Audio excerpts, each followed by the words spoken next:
Avant de commencer la vidéo, je t'invite à me suivre sur mes réseaux sociaux pour avoir toutes les actualités concernant la chaîne. Allez, bon visionnage. Salut l'équipe, c'est l'Ovaliste.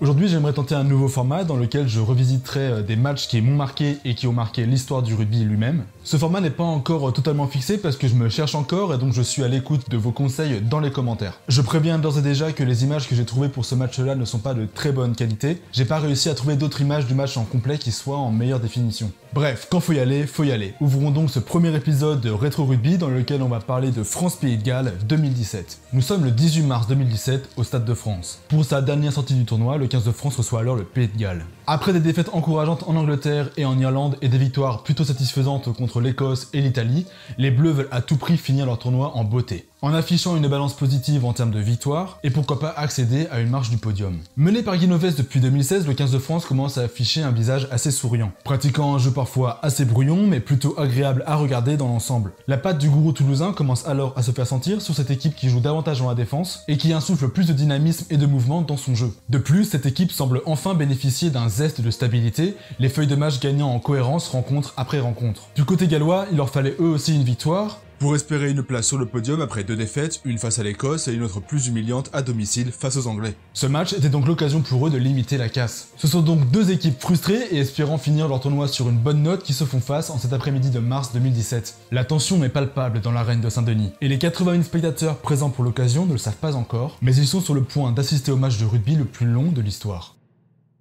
Le coup d'envoi est sifflé. Les deux premières minutes donnent le ton, avec une possession française qui insuffle beaucoup de rythme sans pour autant réussir à percer les 40 mètres gallois. Les tricolores récupèrent une pénalité qui est alors tentée par Camille Lopez. Malheureusement pour l'équipe de France, le ballon passe sous la barre transversale et le score reste donc nul. Mais cet échec n'est pas de nature à décourager les Bleus, qui repartent de nouveau à l'assaut de la ligne d'avantage galloise. On envoie du jeu, les ballons fusent rapidement et arrivent dans les mains. Picamol et Gourdon parviennent à trouver l'avancée en battant plusieurs défenseurs. À la rue, la défense britannique ne se déploie pas sur le petit côté, laissant un 3 contre 2 exploité par les Bleus. Malheureusement, le ballon est contré par un en-avant volontaire de Jonathan Davis, empêchant Fabien Sanconi de le transmettre à Noah Nakaitasi. Malgré la grossièreté de la faute dans une zone dangereuse, l'arbitre Wayne Barnes conclut à une simple pénalité. Heureusement, cette pénalité jouée en touche sera finalement bonifiée en un superbe essai, grâce à l'envie et l'agressivité de nos Bleus, qui gagnent les mètres nécessaires pour mettre Camille Lopez dans les meilleures dispositions. Audacieux, le demi d'ouverture tente un petit coup de pied par-dessus la défense. Bien suivi par ses centres et surtout par Rémi Lamera, qui capte le ballon pour aller aplatir en terre promise.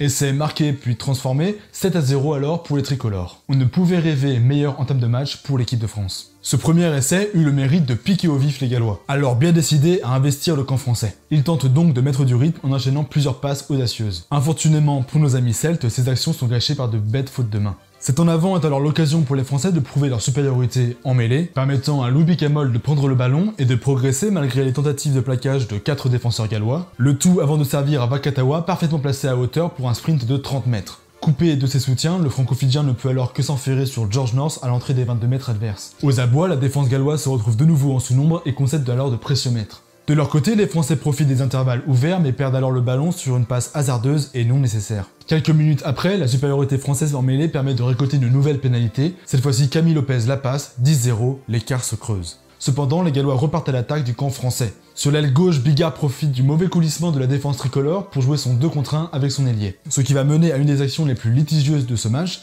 puisqu'en plaquant le maître à jouer gallois, l'ailier français tape dans le ballon, empêchant alors sa bonne transmission. Mr. Wayne Barnes arrête le temps, regarde les images et considère que l'en avant français a été commis volontairement. Il appelle alors Virimi Vakatawa pour lui assigner un carton jaune. Dans les tribunes, le public français gronde, plein d'incompréhension, face à cette sanction qui lui paraît sévère en comparaison avec le geste de Davis 15 minutes plus tôt. Alf Penny tente la pénalité et la passe, le score est alors de 10-3, puis ensuite 10-6 suite à une nouvelle faute française quelques minutes plus tard. Les deux équipes sentent que le moment est venu de mettre un coup d'accélérateur juste avant la pause pour prendre l'ascendant psychologique. Le ballon change plusieurs fois de camp, les Français se montrent très ambitieux, conquérants même, mais emportés par leur envie de jouer à tout prix, ils perdent alors de précieuses possessions, à l'instar de François Trinduc qui adresse une claquette plutôt douteuse pour Ficou, avant de concéder une mêlée suite à un ballon dégagé en ballon mort. C'est d'ailleurs suite à la mêlée galloise que Dan Bigard réalisera l'un de ses gestes techniques favoris, à savoir le petit coup de pied par-dessus la défense dans la zone grise au centre du terrain. Les Celtes pénètrent alors les 22 mètres tricolores et se mettent à l'assaut de leur en-but. Mais bien contenus par la défense française, ils décideront de prendre les points suite à un hors-jeu, 10-9. Les Gallois ont alors assez facilement comblé l'écart confortable que les Français s'étaient creusé en début de partie. C'est la pause au Stade de France. Les supporters des deux équipes sont tendus. D'un côté comme de l'autre, ils ont conscience que tout peut encore se passer.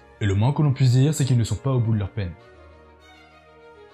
La seconde mi-temps s'ouvre un peu sur les mêmes standards que pour la première. On y retrouve des bleus entreprenants mais qui perdent à garder le ballon à cause de fautes de main, et une défense galloise en contrôle, qui peut subir sans rompre et qui profite de la moindre erreur française pour reprendre la possession. L'une des grosses actions dangereuses de ce deuxième acte survient suite à une touche galloise contrariée par l'alignement français. Les Gallois reculent dans leur camp et se font contrer sous la pression française allant jusqu'à se mettre à la faute. Les bleus décident alors de jouer la pénalité à la main pour profiter de la désorganisation défensive de leurs adversaires. Le ballon est rapidement envoyé sur l'aile gauche et Dulin n'a plus qu'à jouer son 2 contre 1 avec Vakatawa. Mais au moment de plaquer l'arrière français, Alfeni tape dans le ballon, avortant ainsi l'occasion de marque. Le stade gronde, il paraît alors assez évident que le geste du joueur gallois est similaire à celui de Vakatawa en première période. L'arbitrage vidéo n'est même pas convoqué et l'arbitre Wayne Barnes conclut un simple en avant gallois. Le public français siffle de plus belle et la mêlée se met en place sous les huées du Stade de France. De nouveaux conquérants en mêlée, les Bleus remportent une nouvelle pénalité dans ce domaine et souhaitent enfoncer le clou. Ils choisissent alors de nouveau l'épreuve de force au lieu de chercher à prendre les points. Ils se font malheureusement sanctionner à leur tour, laissant les Gallois libres de sortir de leur camp. C'est donc une grave erreur stratégique que viennent de concéder les Français dans un match très serré et qui, minute après minute, gagne en tension et en intensité. Suite à cette sortie de camp, les deux équipes vont ferrailler entre leurs 40 mètres respectifs, gagnant et perdant la possession à tour de rôle. Mais c'est encore une fois aux Gallois de s'imposer en mêlée. Alfeni passe une nouvelle pénalité et permet à son équipe de prendre l'avantage au score pour la première fois du match. Les Français sont alors menés 10-12. À partir de ce moment-là, les choses semblent se gâter pour l'équipe de France. Les Gallois se réveillent et commencent à reprendre la main sur la partie.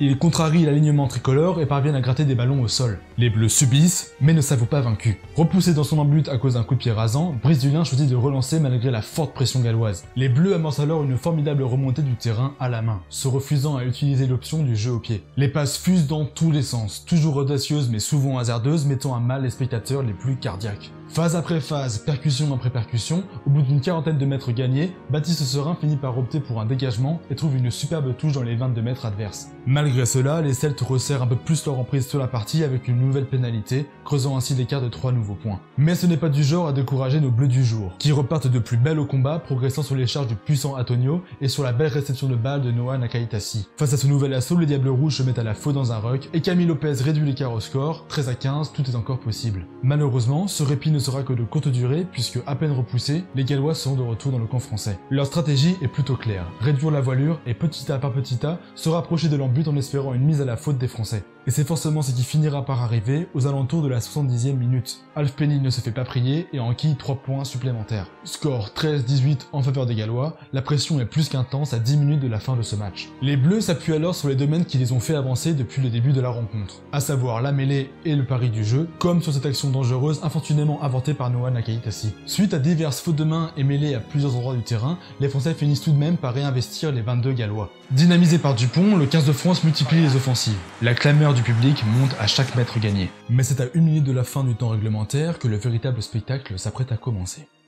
Kamisha franchit la ligne de l'embut gallois mais ne parvient pas à aplatir. Wayne Barnes revient donc à l'avantage pour les Français qui ne se concertent pas longtemps avant de décider de prendre la mêlée, secteur dans lequel ils ont plutôt dominé les débats dans cette partie. Cependant, 3 mêlées s'enchaînent et s'écroulent sans que l'arbitre ne puisse désigner un véritable coupable. Luini Antonio est à la peine et a du mal à tenir sur ses appuis. C'est alors que le staff français va faire preuve de malice en demandant à son géant polynésien de sortir sur suspicion de protocole commotion. Le tout pour le remplacer par Rabah Slimani, plus à l'aise dans l'épreuve de force. Un tour de passe-passe qui ne manquera pas d'irriter nos adversaires du jour, mais aussi globalement beaucoup de monde outre-Manche. Nouvelle séance de pilonnage, la défense galloise tient bon malgré les prises de balles dévastatrices de Noah Nakaitasi et de Kamisha, non sans toutefois se mettre à la faute. Face à cet enchaînement de pénalités près de l'embut, l'arbitre n'a d'autre choix que d'exclure un joueur gallois. C'est donc le pilier droit Samson Lee qui quitte la pelouse pour les 10 prochaines minutes. Les Bleus réclament un essai de pénalité, sans succès. Les tricolores choisissent de nouveau la mêlée. Par 4 fois les Gallois l'écroulent et se font pénaliser, et par 4 fois Wayne Barnes refuse d'ajouter un autre carton ou d'accorder un essai de pénalité. Le temps réglementaire est écoulé depuis 8 minutes déjà, mais le match continue dans une ambiance surréaliste. Louis Picamol, las de ses mêlées à répétition, joue vite la pénalité pour tenter de surprendre les Celtes. Après 2 temps de jeu, le ballon est envoyé sous les extérieurs avec un 3 contre 2 à disputer. Malheureusement, Brice Dulin commet un en avant, et Wayne Barnes revient à un hors-jeu gallois, retour à la case départ pour le 15 de France. Une fois n'est pas coutume, une nouvelle mêlée est jouée, le ballon sort et les Bleus repartent à l'assaut. Le Stade de France est en fusion, et une onde de chaleur irradie les tribunes lorsque Dupont s'échappe, rattrapé à 2 mètres de la terre promise. De nouveau mis à la faute, les Gallois sont pénalisés et les Français reprennent la mêlée, alors que Samson Lee revient sur la pelouse après déjà avoir purgé son carton jaune. Pendant ce temps, George Norge vient se plaindre auprès de l'arbitrage pour une morsure au biceps, accusant un joueur français, probablement Brice Dulin ou Johan Huget, de l'avoir commise. Le temps est arrêté, la vidéo est alors invoquée, mais les images n'affichent rien de concluant. Retour donc au charbon pour les deux équipes. La mêlée française est de nouveau largement supérieure et pulvérise le pack gallois, mais toujours pas d'essai de pénalité à l'horizon, malgré les pressions de Yoann Maestri désabusées. La 12e mêlée sera la dernière de la partie. De nouveaux conquérants, les avants français permettent à Antoine Dupont de se saisir du ballon pour filer vers un but adverse. Au soutien, les avants français gagnent du terrain, mus par la rage du désespoir, c'est l'ultime assaut. Sur ce, je me tais et je vous laisse profiter des images. Allez les bleus, un petit coup de collier encore, ça va le faire. Et il s'écroule à gauche, il veut pas le donner. Il veut pas le donner, monsieur Barnes. Allez, faut être costaud les enfants, faut être costaud, solidaire. Faut venir au soutien là de Chouli qui est un petit peu seul. Encore un mètre. Louis Picamol, ne pas s'isoler des soutiens. Prendre son temps, on n'est pas après. Faut être costaud les enfants, faut être costaud. Dupont, tenir libère. le bras de fer, tenir le bras de fer, imposer, imposer. Slimani, Dupont, attention à pas qu'on mette en avant, c'est en arrière. Dupont qui navigue, qui revient dans le trafic. Allez gamin, il reste un mètre, il est formidable dans cette fin de match. Qu'est-ce qu'il est fort. Allez tout seul, il a fait avancer l'équipe de France. Allez, solide les gars, solide. Chat a les mains sur ce ballon. Il est bon Chat, il est explosif, il peut le faire, Chat pour l'équipe de France dans un trou de souris. Ah là là. Allez les bleus, la ligne est là. Monsieur Barnes, il faut prendre une décision et c'est français. Damien Chouli, supporté par ses coéquipiers, finit par s'écrouler dans l'embut avec le ballon. Monsieur Barnes hésite, adresse un regard à son arbitre de touche, puis finalement accorde l'essai de la délivrance. Le stade explose. Les supporters français qui avaient retenu leur souffle pendant de longues secondes hurlent désormais leur joie à plein poumon. De leur côté, joueurs et supporters gallois sont abattus. Ils viennent de perdre une guerre de tranchées éprouvante et peuvent sûrement regretter leur pragmatisme qui, tout au long de la partie, les a poussés à prendre les points pour rester en contrôle au lieu de tenter d'aller chercher l'essai. Cependant, malgré cet essai, la partie n'est toujours pas gagnée puisque les équipes sont désormais à égalité sur le score de 18-18. François Trinduc se met en place sous les acclamations du public bleu-blanc-rouge. Les tribunes retiennent de nouveau leur souffle tandis que le buteur français s'élance. Le ballon est bien frappé, le cuir décolle dans les airs et passe entre les deux poteaux. Le stade reprend vie immédiatement. Les Français achèvent leurs adversaires du jour sur le score de 20-18 et se hissent donc à la 3e place du tournoi. Aucun joueur n'a triché. Tous se sont mis au diapason pour arracher cette victoire aux mains galloises. C'est alors une victoire pleine d'espoir pour un rugby français en souffrance, malmené sur et en dehors du terrain depuis plusieurs années déjà. Si j'ai choisi ce match pour inaugurer ce nouveau format qui est Rétro Rugby, c'est tout d'abord parce que c'est un match historique par son record de durée, soit plus de 100 minutes, ce qui est énorme pour un match de rugby. Historique aussi par sa configuration, surtout à la fin avec plus de 10 mêlées qui s'enchaînent et se répètent dans un cycle qui paraissait infini. Mais si j'ai voulu parler de ce match, c'est surtout parce qu'il m'a profondément marqué. À l'époque comme maintenant, je le trouve toujours aussi prenant. Cet après-midi du 18 mars 2017, Français et Gallois se sont livrés un véritable match à mort. Un véritable duel au couteau, rageur tout au long et rageant par instant,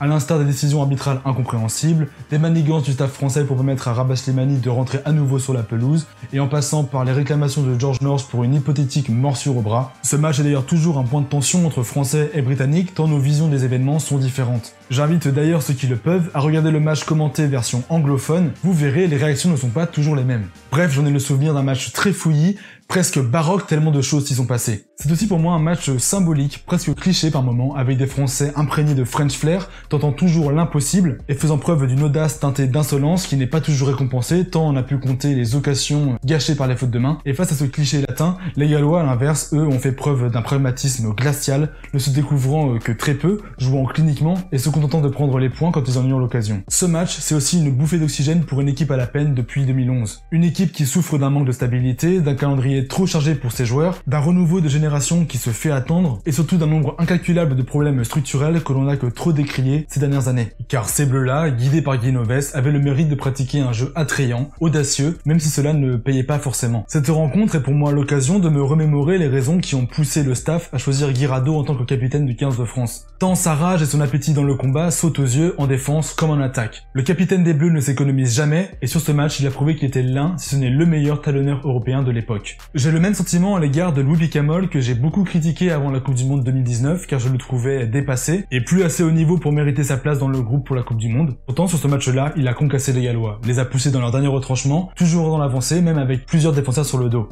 Picamol a alors prouvé au monde que son titre de King Louis acquis lors de son passage dans le championnat anglais était plus que mérité. Et c'est la raison pour laquelle je pense que j'ai eu tort de remettre à ce point en cause la présence de ces deux joueurs pour la Coupe du Monde. Certes, tous deux étaient sur la fin, certes, ils n'étaient pas forcément les plus performants à leur poste pour le moment, moment. Mais tous deux avaient acquis un vécu, avaient acquis une aura qui était nécessaire pour un groupe qui était très inexpérimenté à l'époque. Cette vidéo est donc pour moi l'occasion de me remettre en question et me permettre de me rendre compte qu'il ne faut pas toujours compter uniquement sur l'analyse de l'immédiat. Et je pense qu'il faut savoir garder du recul par rapport aux joueurs qu'on critique. Cette victoire a d'ailleurs sûrement permis à de jeunes talents de pousser dans un terreau favorable. De jeunes talents tels que Fickou, Serein, Vakatawa, Dupont ou encore Kamisha, et qui font notre bonheur actuellement, ont, j'en suis convaincu, énormément appris aux côtés de cette génération vieillissante tant de fois décriée. Avant de partir, si je devais retenir deux joueurs, un avant et un arrière de ce 15 de France victorieux, je choisirais sûrement devant Rabat Slimani, le bourreau des Gallois, celui qui permit de conserver le ballon jusqu'au bout de ses interminables 100 minutes. Derrière, j'ai envie de retenir le numéro 15, Brice Dulin, qui sur ce match incarne pour moi le French Flair, tant ses relances insolentes m'ont fait plaisir à voir. J'aurais également pu choisir l'ailier Noah Nakaitassi pour ses nombreuses courses dangereuses, mais son déchet à la finition noircit quelque peu le tableau. Côté gallois, j'avoue que je peine à me décider. À mes yeux, aucun joueur n'a surnagé au sein de ce groupe compact, solide, calculateur, mais tout de même un petit peu fade en attaque, il faut se l'avouer. Alf Penny a très bien tenu son rôle de buteur, Tipuric a toujours été un poison dans les rucks, mais dans l'ensemble, à part sur une ou deux actions, les Gallois n'ont que très peu osé sortir de leur zone de confort. Et je reste persuadé que c'est ce qui a fait la différence à la fin de ces 100 minutes légendaires. C'est tout pour ce premier épisode de Rétro Rugby, j'espère que ce nouveau type de vidéo vous aura plu. C'est un nouveau format dans lequel je me suis énormément investi et je pense que je vais facilement dépasser les 25 heures voire les 30 heures de travail dessus. Donc si vous l'avez apprécié, je vous invite à laisser un pouce bleu, à vous abonner et à faire tourner la vidéo autour de vous. N'hésitez pas à aller faire un tour sur ma page Utip si vous avez quelques minutes à me consacrer. Aussi si vous avez des conseils, des critiques, des remarques sur tout ce que je viens de dire, venez vous exprimer en commentaire. J'ai besoin de vos avis pour m'orienter dans ce nouveau format. Bref, ça fait déjà un petit bout de temps que je vous retiens, donc je vous laisse vaquer maintenant à vos occupations. Je vous souhaite à tous un bon déconfinement, courage pour la suite et n'oubliez pas que chez nous le rugby, c'est une coutume.